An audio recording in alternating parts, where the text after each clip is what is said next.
System of particle, ठीक है, system of particle and rotation motion कल कराऊंगा। पार्टिकल क्या होता है भैया, चुप रहा। पार्टिकल क्या होता है भैया, जिसके पास क्या है, एक डेफिनेट शेप हो, ठीक है।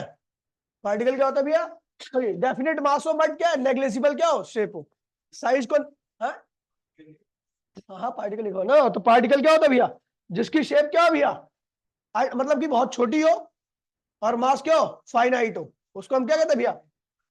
हाँ हाँ एक बात है, नेग्लिजिबल शेप होनी चाहिए, ठीक है। सिस्टम क्या होता है, तो सिस्टम होता है ग्रुप ऑफ पार्टिकल, बहुत सारे पार्टिकल जब मिलते हैं तो क्या बनता है, एक सिस्टम।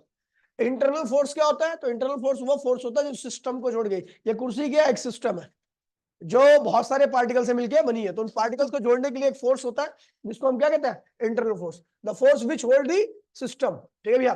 नोट ये ध्यान रखना, यहां पर क्या होगा, देयर इज नो, देयर कौन सा लिख रखा है, चलो भैया, there is no acceleration due to internal force, internal force की वजह से किसी प्रकार की एक्सेलरेशन नहीं होती, वो केवल बॉडी की शेप को होल्ड करके रखता है और कुछ काम नहीं होता उसका, ठीक है भैया। आगे बढ़ते भैया, एक्सटर्नल फोर्स क्या होता है, तो एक्सटर्नल फोर्स वो फोर्स होता है जो बॉडी को क्या करता है, एक्सिलरेट करा देता है, क्या करता है, एक्सटर्नल फोर्स जब लगता है तो बॉडी क्या करती है, अपनी स्टेट को चेंज कर देती है, नहीं वो क्या करती है, एक्सेलरेट कर जाती है, क्या करती है, the force which accelerate the body.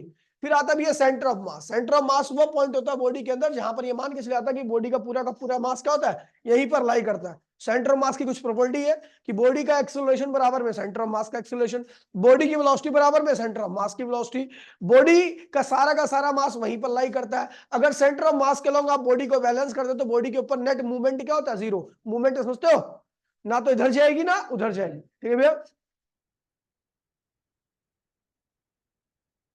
ठीक है, तो ये लिखा हुआ है मैंने, यहाँ पे ध्यान रखना।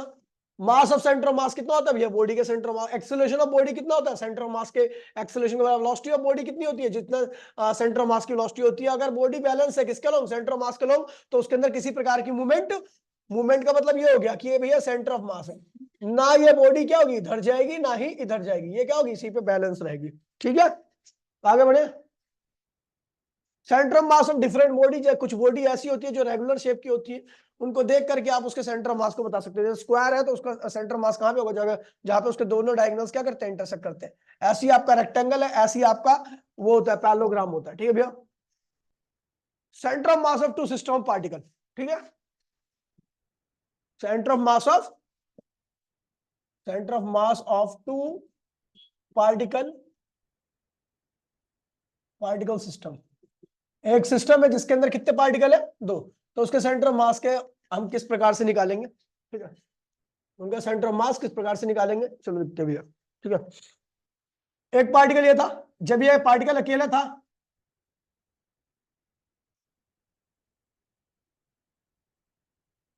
जब ये पार्टिकल अकेला था तो इसका मास m1 था और इसका मास इसके सेंटर पे लाई करता था, इसका सेंटर ऑफ मास कहां था, इसके सेंटर पर। जब ये दूसरा पार्टिकल आ गया तो इसका सेंटर ऑफ मास कहां लाई करेगा, इसके सेंटर पे। लेकिन जब इन दोनों को जोड़ दिया तो सेंटर ऑफ मास कहां लाई करेगा, कहीं बीच में, कहीं बीच में, ऐसा नहीं कि एकदम एग्जैक्ट बीच में, वो डिपेंड करता है कि इन दोनों का मास किसका ज्यादा है किसका कम है, ठीक है भैया।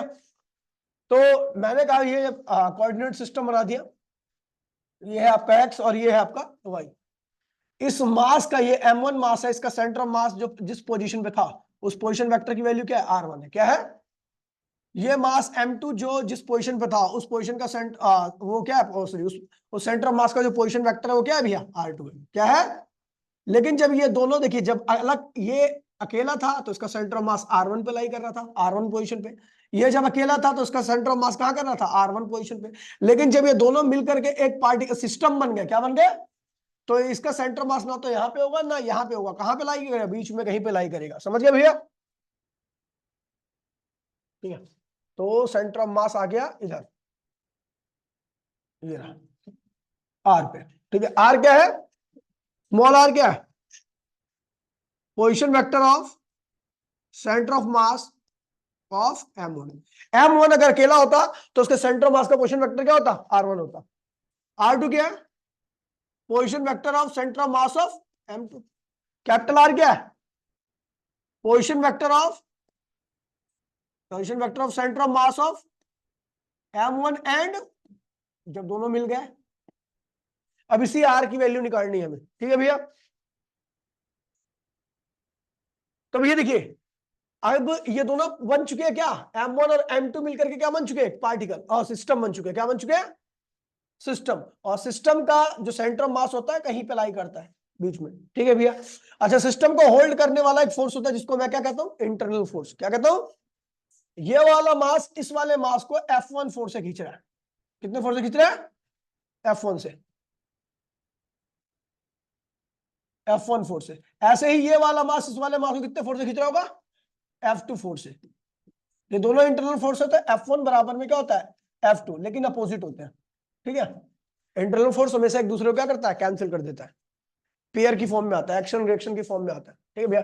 अच्छा, मैंने बाहर से फोर्स लगा दिया, इसके ऊपर कितना लगाया, कैपिटल F, और इसके ऊपर कितना फोर्स लगाया, कैपिटल F2।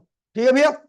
चलो भैया, अब देखिए, हमें पता है भैया क्या, कि टोटल फोर्स ऑन M1 पे कितना फोर्स लग रहा है, M1 पे एक ये वाला फोर्स लग रहा है और एक ये वाला फोर्स लग रहा है। तो capital F1 plus small f1 बराबर में क्या हुआ, M1 पे कुल कितना फोर्स लग रहा है, कैपिटल F1 लग रहा है और स्मॉल f1 लग रहा है। कोई दिक्कत तो नहीं है। अच्छा, टोटल फोर्स किसके बराबर होता है, तो इस मास के इंटू में इसके मास इंटू में इसका एक्सेलरेशन। देखिए, टोटल फोर्स अगर किसी बॉडी के ऊपर कुल फोर्स देखोगे ना, तो फोर्स हमेशा क्या होगा, मास इंटू में उसके एक्सेलरेशन के प्रोडक्ट के बराबर आएगा। पता नहीं पता, ठीक है। अब इसको हमने लिख दिया, ठीक है, F1 स्मॉल f1 बराबर में क्या हुआ, मास। एक्सेलरेशन क्या होता है, dv अपॉन में dt होता है। v क्या है, वेलोसिटी ऑफ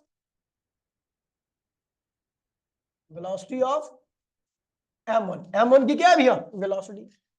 ठीक है, क्योंकि फोर्स लग रहा है तो एक्सेलरेट कर रहा होगा, तो क्या होगा, इसके पास वेलोसिटी होगी। तो वेलोसिटी क्या है, v1 है। क्या है, ठीक है। अच्छा, हम इसको लिख देते हैं f1 स्मॉल f1 प्लस ये कैपिटल F1 और स्मॉल f1 बराबर में क्या होगा, m1 d अपॉन में dt। अच्छा, v क्या होगा, dr1 अपॉन में dt। dr1 अपॉन में, देखिए वेलोसिटी जो होता है rate of change of position के बराबर होता है। क्या होता है, पोजीशन क्या है इसकी, आपको पता है, इसके ऊपर जब फोर्स लगाओगे तो इसकी पार्टिकल की पोजीशन क्या होगी, चेंज होगी। तो R1 कभी यहाँ पे हो जाएगा, R1 फिर यहाँ पे लगातार R1 क्या हो रहा है, चेंज हो रहा है। Rate of change of position किसके बराबर होता है, वेलोसिटी के। तो हमने वेलोसिटी की वैल्यू क्या लिख दी, rate of change of position. इस v1 की यहाँ पे क्या लिख दिया, डी आर अपॉन में R1 अपॉन में dt। आर क्या है, समझ गए भैया, ये क्या है, rate of change of position. Rate of change of position क्यों चेंज हो रहा है, क्योंकि भैया इसके ऊपर क्या लग रहा है, फोर्स लग रहा है। वो फोर्स लगातार इसको क्या कर रहा होगा, एक्सेलरेट करा रहा होगा, मूव करा रहा होगा। ठीक है, तो F1 प्लस स्मॉल f1 बराबर में क्या हुआ, M1 d, और d क्या हुआ, d स्क्वायर। मैं इसको डायरेक्ट भी लिख सकता था क्योंकि आपको इतना पता होगा, अपॉन में dt स्क्वायर। इस एक्सेलरेशन को, ये एक्सेलरेशन है ना, ये एक्सेलरेशन क्या होता है, double differentiation of position vector. तो मैं डायरेक्ट भी लिख सकता था वहां पर, लेकिन मैंने भी समझाया आपको। ठीक है भैया, ये होगी आपकी फर्स्ट इक्वेशन। ऐसी मैं सिमिलरली सेकंड की बात करता हूं। सिमिलरली क्या होगा, जो दूसरे मास पे कुल फोर्स लग रहा है, क्या लग रहा है, F2 प्लस स्मॉल f2 बराबर में क्या हुआ, उसका मास इंटू में उसका एक्सेलरेशन। अब इसको क्या लिख देंगे भैया, तो M1 और A2 की वैल्यू क्या होगी, dr2 अपॉन में dt। दो बार डिफरेंशिएट कर दो, ठीक है। ये होगी आपकी सेकंड इक्वेशन। क्या होगी, ऑन एडिंग फर्स्ट हैंड, ये जो फर्स्ट है और ये क्या है, सेकंड है। On adding first hand second equation, दोनों को ऐड कीजिए तो ये और ये साइड क्या होगी, ऐड होगी। तो F1 plus F2 plus small f1 plus small f2। हम जानते हैं दोनों फोर्स यहां पर स्मॉल f1 और f2 क्या आपस में बराबर है, लेकिन अपोजिट है। आपस में बराबर है और बराबर और अपोजिट चीजें एक दूसरे को क्या करती है भैया, कैंसिल कर देती है। क्या करती है, ये हो जाएगा आपका, इधर क्या बचेगा आपका, M1 d dt square R1 क्या होगा, M2 d dt square R2। कोई दिक्कत तो नहीं भैया। चलो, अब देखिए कैंसिल हो गया, ये क्या हुआ, F1 प्लस F2। F1 क्या है, external force on M1, F2 क्या है, एक्सटर्नल फोर्स ऑन M2। दोनों को जोड़ोगे तो क्या होगा, टोटल एक्सटर्नल फोर्स। क्या आ जाएगा, वो किसके, ये देखिए किसके बराबर है आपको, देखो ये चीजें क्या आ रही है, दोनों में कॉमन आ रही है ना, कॉमन आ रही है ना, कॉमन ले लीजिए, ये क्या हो जाएगा M1 R1 प्लस M2, ठीक है, ये होगी आपकी थर्ड इक्वेशन, क्या होगी, थर्ड इक्वेशन, ठीक है भैया। अब आपको पता है टोटल एक्सटर्नल फोर्स किस पे लग रहा है, सिस्टम पे, और इस सिस्टम के अंदर कितने पार्टिकल है, दो पार्टिकल है, एक का मास M1 है, एक का मास M2 है, टोटल सिस्टम का कुल मास कितना हो गया M1 प्लस M2। तो हमें पता है टोटल एक्सटर्नल फोर्स जो होता है, total external force, total external force जो होता है वो पूरा मास कितना है सिस्टम का, M1 प्लस इनटू में पूरा एक्सेलरेशन किसका, सिस्टम का, किसका, तो total external force equals to में क्या हो जाएगा, पूरे सिस्टम का मास क्या है M1 प्लस M2, और पूरे सिस्टम का एक्सेलरेशन, पूरे सिस्टम का एक्सेलरेशन, देखिए भैया पूरे सिस्टम का सेंटर मास क्या मान रखा है मैंने, R1, क्या मान रखा है, तो पूरे सिस्टम का एक्सेलरेशन क्या होगा, डबल डिफरेंशिएशन ऑफ, इसके बराबर आएगा, ए जो होगा वो पूरे सिस्टम का एक्सेलरेशन है, आर क्या है, पूरे सिस्टम का सेंटर ऑफ मास का पोजीशन है, तो सेंटर ऑफ मास की पोजीशन को अगर आप दो बार डिफरेंशिएट कर दोगे तो क्या होगा, सेंटर ऑफ मास का एक्सेलरेशन आ जाएगा, क्या आ जाएगा, ठीक है भैया, तो ये होगी आपकी सेकंड इक्वेशन, क्या होगी, फ्रॉम फर्स्ट एंड और थर्ड एंड फोर्थ इक्वेशन, ये फोर्थ है, फोर्थ इक्वेशन, ठीक है भैया। अब देखिए ये साइड देखिए, टोटल एक्सटर्नल फोर्स की वैल्यू यहाँ पे इतनी है, इसके बराबर आ रही है, यहाँ पे टोटल एक्सटर्नल फोर्स की वैल्यू इसके बराबर आ रही है, दोनों को अगर आप बराबर करोगे तो आप देखोगे क्या आने वाला है आपका, क्या आएगा आपका, इधर आएगा आपका, इधर बचेगा आपका capital R M1 plus M2, और इधर क्या बचेगा M1 R1 plus M2 R2, क्या, अच्छा बाकी ये कहाँ गए, ये वाली टर्म ऐसे कट गई है, ठीक है, तो ये हो जाएगा आपका R की वैल्यू क्या आएगी M1 R1 plus M2 R2 upon में M1 प्लस M2, ये हो गया दो पार्टिकल के सिस्टम का सेंटर ऑफ मास, ठीक है भैया। मैं एक बार आपको शॉर्टकट में बता दे रहा हूं, ठीक है, तो आपके लिए ज्यादा अच्छा रहेगा, ठीक है। करना क्या आपको, ये भैया कोऑर्डिनेट सिस्टम एक्स वाई, ये है पहला पार्टिकल, इसका सेंटर ऑफ मास M1 है, इसका जिसका मास क्या है भैया M1 है, ठीक है, और इसके सेंटर मास का पोजीशन वेक्टर क्या है R1 है, क्या है, ये दूसरा मास है, इसका सेंटर मास क्या है भैया, इसका कुल मास क्या है M2 है, और इसके सेंटर मास का पोजीशन क्या है भैया R2 है, क्या है R2 है। अब ये दो पार्टिकल थे जब, अब दोनों मिलकर के क्या बन गए, सिस्टम, क्या बन गए सिस्टम, तो सेंटर मास कहाँ आएगा, इनके बीच में कहीं पे, उसका पोजीशन वेक्टर मैंने क्या मान लिया, ये CUM किसका है, ऑफ किसका है, CM ऑफ सिस्टम, किसका है, सिस्टम का सेंटर ऑफ मास आ गया। इन दोनों M1 और M2 एक सिस्टम है, तो इसको जोड़ने के लिए आपको इंटरनल फोर्स चाहिए जो कि F1 और F2 है, F1 और F2 दोनों एक दूसरे क्या होते हैं, अपोजिट होते हैं, बराबर होते हैं, ठीक है, और बाहर से हमने इसके ऊपर फोर्स लगा दिया F1 और यहाँ पर लगा दिया आपने कैपिटल F2, ठीक है। M1 पे जो कुल फोर्स लग रहा है वो क्या लग रहा है, कैपिटल F1 है ना, और स्मॉल f1, तो किसके बराबर आएगा, मास ऑफ M1 और एक्सेलरेशन ऑफ, है ना। अब इसको लिख दीजिए M1 और A1 को क्या लिख दीजिए, ये होता है ना उसका पोजीशन वेक्टर का डबल डिफरेंशियल, कोई दिक्कत तो नहीं यहाँ पे। ऐसे ही क्या होगा दूसरे पार्टिकल में जो कुल फोर्स लगा M2 और उसका एक्सेलरेशन, तो M2 एक्सेलरेशन क्या होता है, डबल डिफरेंशिएशन ऑफ, कोई दिक्कत तो नहीं है, टोटल ऐड कर दो, टोटल क्या होगा, ये दोनों कैंसिल हो जाएंगे, इक्वल अपोजिट है, इन दोनों का सम क्या होगा, टोटल एक्सटर्नल फोर्स क्या आ गया, और यहां से देखिए इस साइड में देखोगे, इन जब ऐड करोगे तो कॉमन क्या आएगा, DT² M1 R1 plus M2 R2, ठीक है भैया। हम जानते हैं टोटल एक्सटर्नल फोर्स किसके बराबर होता है, पूरे सिस्टम का मास जो कि क्या है M1 प्लस M2 इनटू में पूरे सिस्टम का एक्सेलरेशन, ठीक है, पूरे सिस्टम का मास M1 प्लस M2, पूरे सिस्टम के एक्सेलरेशन को क्या लिखोगे, डबल डिफरेंशिएशन ऑफ उसका पोजीशन वेक्टर, तो D अपॉन में DT² और क्या हुआ R। इन दोनों आपको पता है एक्सटर्नल फोर्स की वैल्यू ये फर्स्ट इक्वेशन से ये आ रखी है और सेकंड इक्वेशन से ये आ रखी है, दोनों को इक्वेट करोगे तो क्या हुआ M1 plus M2 D upon में DT² और क्या कैपिटल R बराबर में किसके बराबर आएगा, इसके,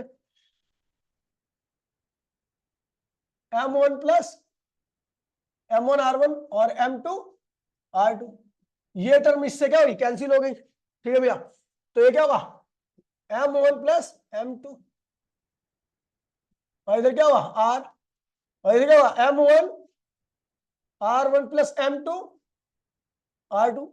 तो R क्या हो गया, centre of mass of system है ना, उसकी वैल्यू क्या होगी M1R1 प्लस M2R2 अपॉन में M1 प्लस ये position vector of centre of मास होगा। ये दो पार्टिकल के लिए आ गया, किसका आ गया, दो पार्टिकल के लिए। तीन पार्टिकल के लिए क्या होगा, n पार्टिकल के लिए क्या करो, n तक जोड़ दो, फॉर n पार्टिकल,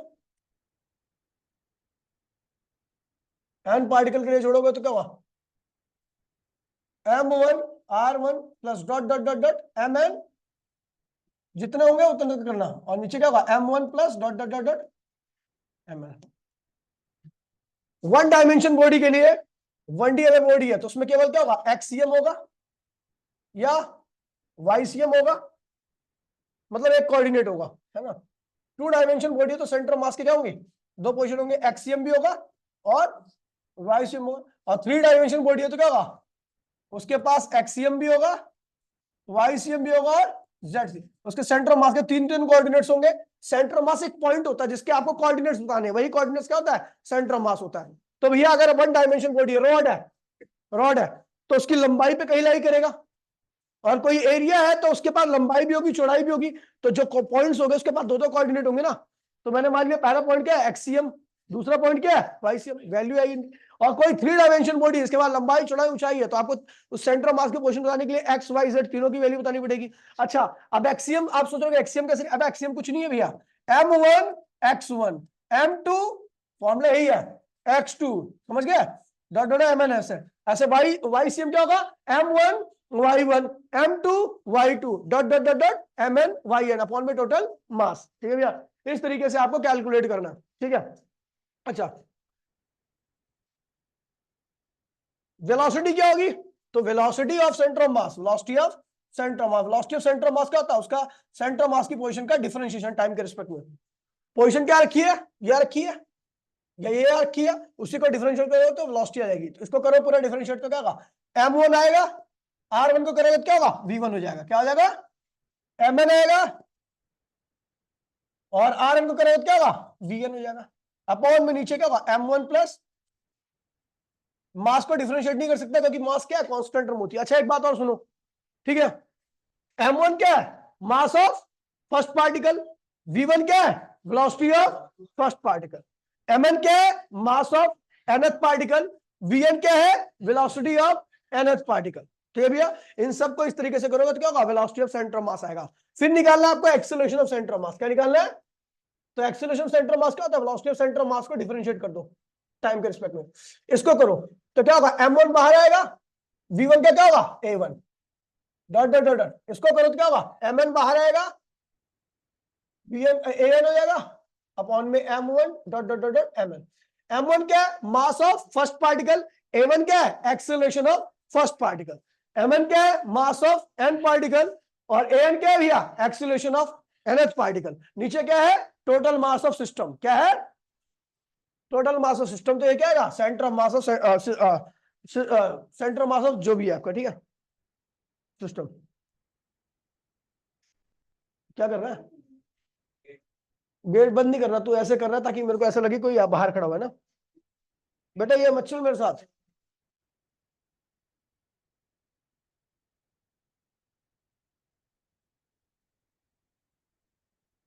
देखिए भैया, हो गया, ये हो गया।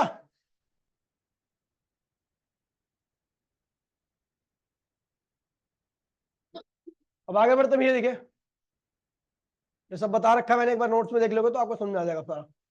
ठीक है भैया, ये डेंसिटी वाला जो टर्म है इसको भी देख लेना, ठीक है। क्वेश्चन ज्यादा इधर उधर के मत करना, एक क्वेश्चन ही है, ठीक है।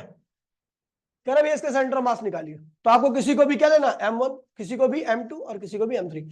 एक पोजीशन को, एक मास को कहां रखना आपको, ओरिजिन पे, बाकी सारे मास अपने आप अपने पॉइंट मिल जाएगा। ठीक है भैया। अच्छा किस टाइप की बॉडी है, 1 डायमेंशन, 2 डायमेंशन, 3 डायमेंशन, तो किसमें 3 डायमेंशन कौन बोल रहा है, ये प्लेन में बनी है ना XY प्लेन में, तो XY प्लेन 2 डायमेंशन होता है, क्या होता है तो इसके सेंटर ऑफ मास के दो कोऑर्डिनेट होंगे, एक्सियम और वाईसीएम। अब एक्सियम कैसे निकाला जाए, तो भैया आपने को पता 3 पार्टिकल है, M1 M2 M3, तो ये कहां तक जाएगा, 3 तक जाएगा। ये क्या होगा, M1 X1, M1 क्या है भैया 100 ग्राम, X1 क्या है 0, M2 क्या है 150 ग्राम, X2 क्या है, M3 क्या है और X3 क्या है। तो ये सॉल्व करोगे तो क्या होगा, एक्सियम आ गया, क्या आ गया, एक्सियम आ गया। वाईसीएम निकालो, वाईसीएम कैसे निकलेगा भैया, वाई है ना, ये जाएगा, M1 क्या है भैया 100, वहां पर y की वैल्यू क्या थी 0, M3 क्या है 150, y की वैल्यू क्या है, सॉल्व कर लीजिए। ये क्या हुआ, वो एक्सियम आ गया, वाईसीएम आ गया, तो आप लिखोगे as the position of centre of mass क्या होगा, एक्सियम, एक्सियम की वैल्यू, वाईसीएम, वाईसीएम की वैल्यू। समझ गया,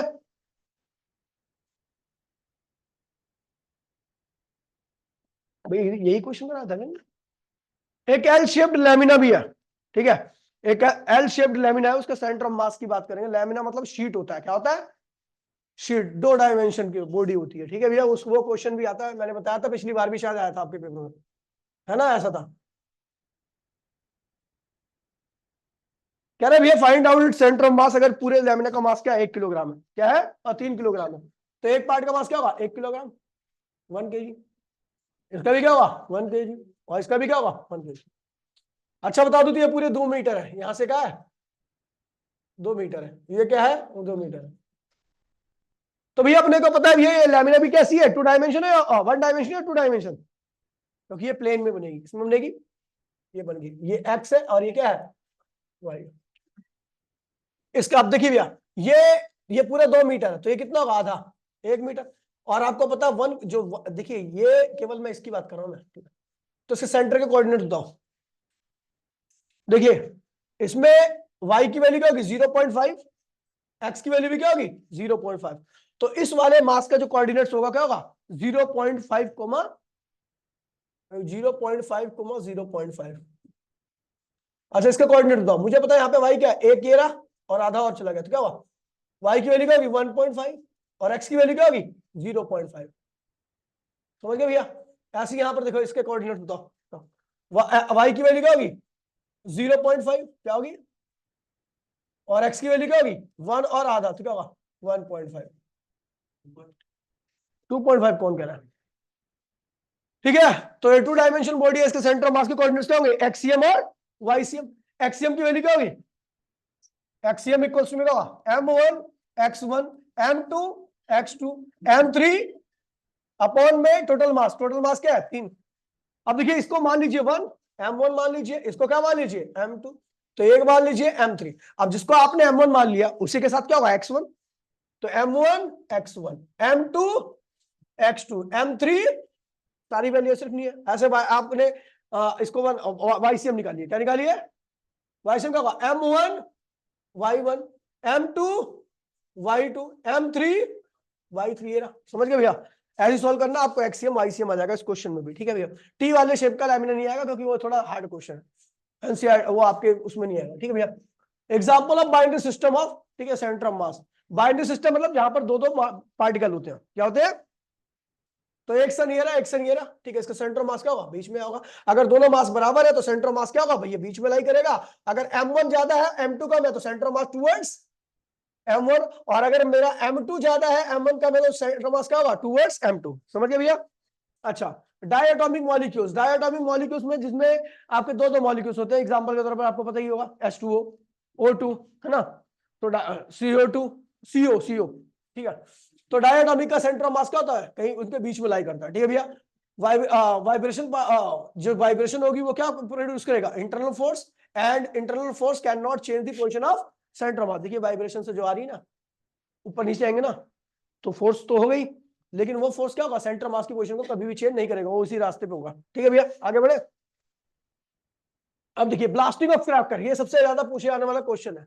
एक क्रैकर ब्लास्ट होता है, पहले सेंटर ऑफ मास क्या था अंदर था, लेकिन जब क्रैकर ब्लास्ट हुआ, क्रैकर ब्लास्ट होना मतलब इंटरनल फोर्स है, क्या है, और internal force can not change the position of centre of मास, ना तो उसकी सेंटर ऑफ मास की पोजीशन चेंज करता है ना ही उसकी वेलोसिटी, कुछ भी चेंज नहीं करता, ठीक है भैया।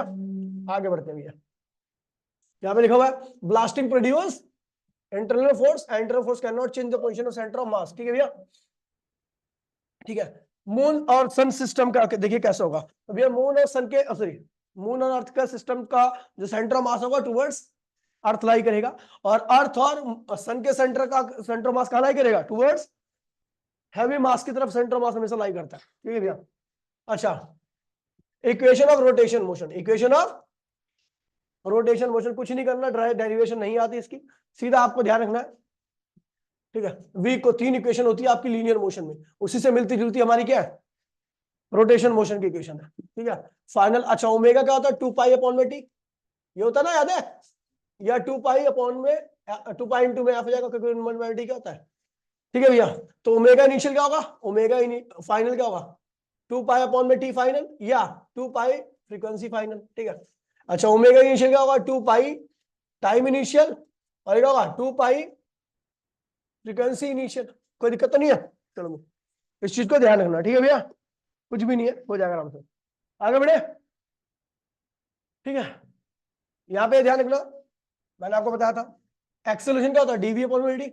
यहां पर एक्सेलरेशन को अल्फा लिखेंगे, वो क्या होता है? डी ओमेगा अपॉन में dt। ठीक है, डेरिवेशन नहीं आएगी, ये ध्यान रखना, ये पहली इक्वेशन है। ठीक है, क्या कह रहा है? एक क्वेश्चन नहीं लिखा इस गधे ने। ठीक है, कह रहा है एक पार्टिकल है जो स्टार्टिंग में क्या था? रेस्ट में था। किस में था? रेस्ट में था। रेस्ट में था तो उसकी इनिशियल वेलोसिटी क्या होगी? 0। टॉर्क उसके ऊपर क्या लग रहा है? कांस्टेंट। टॉर्क अगर कांस्टेंट है, ध्यान रखिए, अगर मैं बात करूं लीनियर मोशन की, किसकी बात करूं?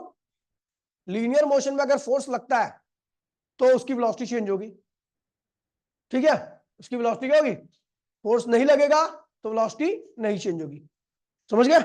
फोर्स कांस्टेंट है तो एक्सेलरेशन क्या रहेगा? कांस्टेंट रहेगा। बिल्कुल सेम सर्कुलर मोशन में ऐसे होता है, टॉर्क काम करता है बिल्कुल जैसे फोर्स काम करता है लीनियर मोशन में, वैसे ही टॉर्क करता है रोटेशन मोशन में। ठीक है भैया, तो टॉर्क कैसा है भैया? कांस्टेंट है। क्या है? थीटा कितना कवर किया उसने? 400 रेडियन। कितना किया? 400 रेडियन का टाइम कितना है?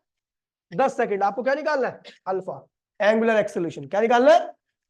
तो अपने को पता है भैया सेकंड इक्वेशन क्या होता है? थीटा इक्वल्स में omega T plus half alpha T square. क्या होगा? अल्फा थीटा कितना है भैया? 400। यहाँ पे इनिशियल ओमेगा आता है। क्या आता है? इनिशियल ओमेगा क्या है? टाइम आपको कितना रखा है? अल्फा निकालना है, टाइम 10 सेकंड निकालिए, आंसर आ गया 8 रेडियन पर सेकंड। ठीक है, क्वेश्चन आते देखिए, कह रहा भैया एक व्हील रोटेट कर रहा था, मेरे को क्वेश्चन याद है। एक व्हील रोटेट कर रहा था, वो पहले 1200 आरपीएस कर रहा था। कितना कर रहा था? आरपीएम 1200 आरपीएम, मतलब 1200 राउंड पर मिनट। 1200 राउंड, हमें पता भी है राउंड पर मिनट फ्रीक्वेंसी नहीं होती, राउंड पर सेकंड होती है फ्रीक्वेंसी। एक सेकंड में जो भी राउंड होगा वही क्या कहलाएगा? फ्रीक्वेंसी। तो ये आरपीएम है, हमें आरपीएस में कन्वर्ट करना है। आरपीएम को आरपीएस में कन्वर्ट करने के लिए क्या करोगे? 60 से डिवाइड करोगे तो भैया क्या होगा? अब 20 आरपीएस आ गया। ये फ्रीक्वेंसी क्या होगी? f1। तो ओमेगा 1 क्या होगा? 2 पाई f1 क्या होगा? ठीक है, अच्छा 40 पाई रेडियन। ठीक है भैया, दूसरी फ्रीक्वेंसी क्या है? थोड़ी देर बाद क्या होता है? वही व्हील जो होता है वो 3120 आरपीएम करने लगता है। कितने के लगता है? यानी 3120 राउंड पर मिनट। हमें क्या करना है? राउंड पर सेकंड, क्योंकि फ्रीक्वेंसी में निकालना है। तो 60 से फिर डिवाइड कर दो, 52 राउंड पर सेकंड। क्या आ गया? 52 राउंड पर सेकंड। तो ओमेगा क्या होगा? ओमेगा 2 क्या होगा? 2 पाई f2 40। ठीक है, अपने को निकालना है अल्फा। क्या निकालना है? तो फर्स्ट इक्वेशन आपको याद है, v कोस में u प्लस 80। तो ये v की जगह पे आएगा फाइनल वेलोसिटी, u की जगह पे क्या होगा? इनिशियल वेलोसिटी, a की जगह पे क्या होगा? अल्फा। ठीक है, यहाँ पे अपने को ये निकालना है अल्फा। तो omega final minus omega initial upon में टी कर लोगे, खत्म हो गया। आ गया?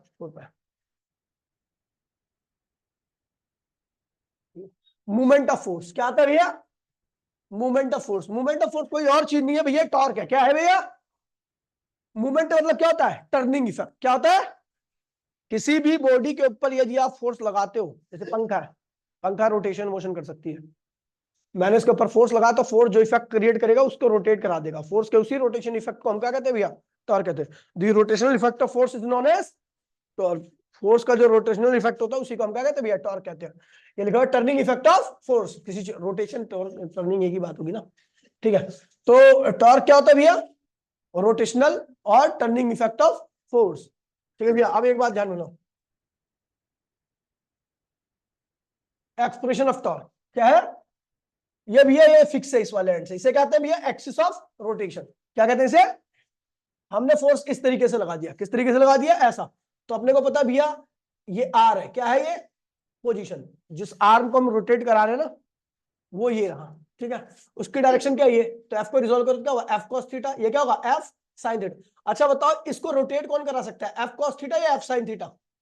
इसको ऐसा बैंड कौन करा सकता है, ये तो यहाँ पे ऐसा नट से आपने टाइट कर रखा है, आप चाहते हो गोल घूम जाए ऐसे करके टर्न कर जाए, तो ये घुमा सकता है एफ कॉस थीटा या F sine theta, F sine theta. इसलिए टॉर्क में कौन आएगा, यहां पर आप देखोगे कि आपका जो टॉर्क है क्या है, ये आर्म जितना ज्यादा होगा, आपने देखा होगा दरवाजे की लंबाई ज्यादा कर दो या दरवाजा बड़ा हो तो क्या होता है, आसानी से चीजें क्या होती है, टर्न कर जाती है, ठीक है।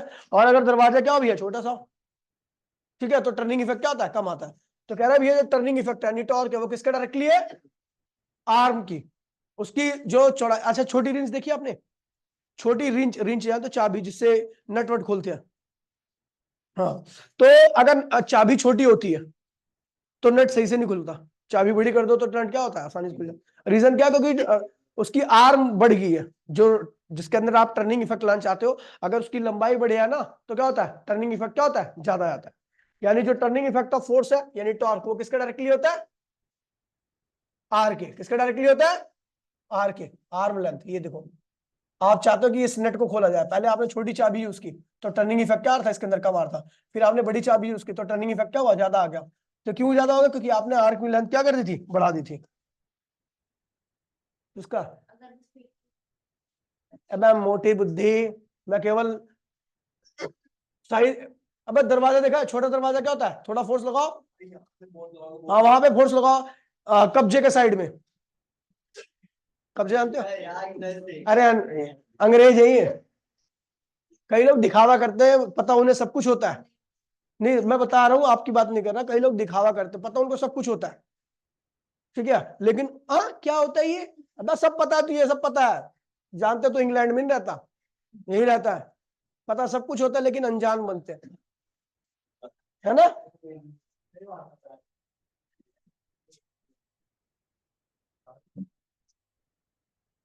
ये यार बड़ी पंगा लगी, थोड़ा सा डिम कर देगा,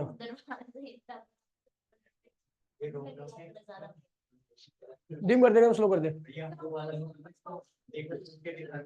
स्लो कर दे, स्लो कर दे।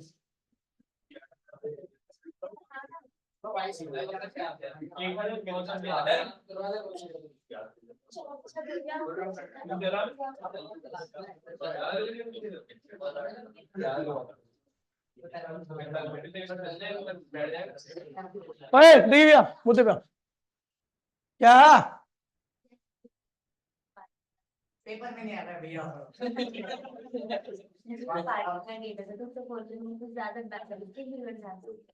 क्योंकि वो टर्न ज्यादा हो जाता है, ये कह रही है ना।